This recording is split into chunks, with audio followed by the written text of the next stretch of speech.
All right, Ted. Well, so how do you think that this day is going? We're out here in the 35th District, the city of Inglewood, handing out flyers and speaking to people. How do you think it's going? Well, Ted Hayes, Maxine Waters, please consider me. Okay? You too, ma'am. I'm running for Congress, Maxine Waters, Ted Hayes. You got it. Thank you very much. Well, you know who I am, man. Hey. Remember me, November 4th. We can do this time.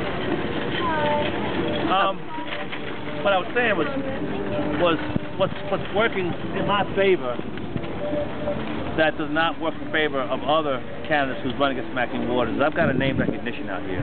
Right, that lady who went by, she said, I've been watching you since the 60s. Yeah, most people, well, it's kind of exaggerated, but I'm deep in her heart, what that says. And that's good. And different people across the district know who I am, some don't. I think most people have some familiarity with me through my 24 years of work for our people, the community, for the country. And so I'm getting a favorable response, which come over here, which another candidate that she's been up against who had no name recognition could not begin to do what I'm doing out here today. And in order for me, who is homeless and poor, to be able to beat Congresswoman Maxine Waters, who has $250,000 in her war chest for this campaign, I would have to have a lot of money. And I don't. So my bet is, our theory is that... But you're doing this on gut and instinct and heart and dedication and commitment. Yes, gut, instinct, heart, dedication, commitment, and some real hard factual demographics.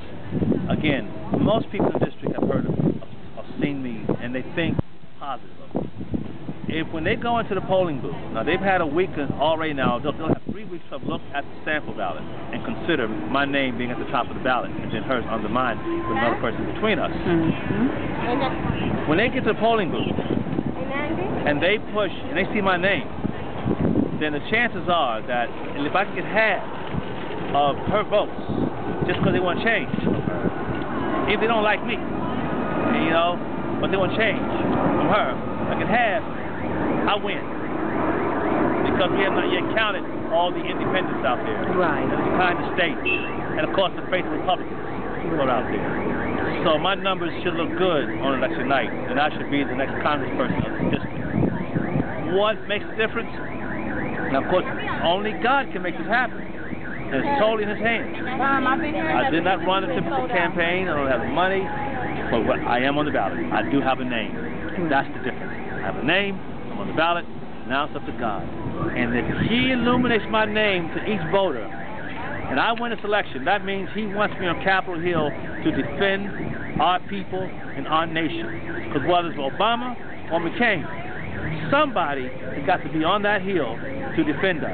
Because we see already that the Black Congressional Caucus have totally abandoned us. That's why we're in the condition that we are in right now, because they abandoned us. We can't depend on the Republicans. To a certain degree, yes. But to go all the way, no.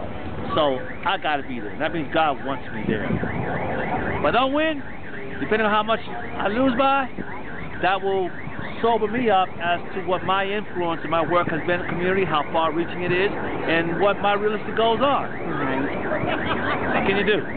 When God's in control, all you can do is, and I feel good. I get a little depressed sometimes. I think about what's happened to our people in our country, but concerning my own destiny and my own election, I got peace. I've got peace because I know He's Lord. I've never been in a situation where I know that I am in the hand of God. Well, of course you have peace, and like we discussed this morning, you can only do what you can do, and at the end of the day, you're going to look at in the mirror and know that you did the best that you can do, and you're running a great campaign. And thanks to you and Rhonda the Loyal, and David Hernandez, and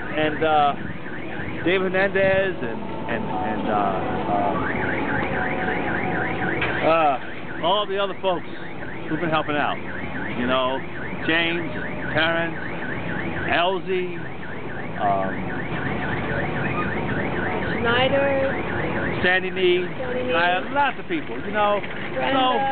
I really can't complain. I can't complain. Because, you know, it's hard for people to believe that a cat like me can actually be Maxine Waters. But you see, with God, all things are possible.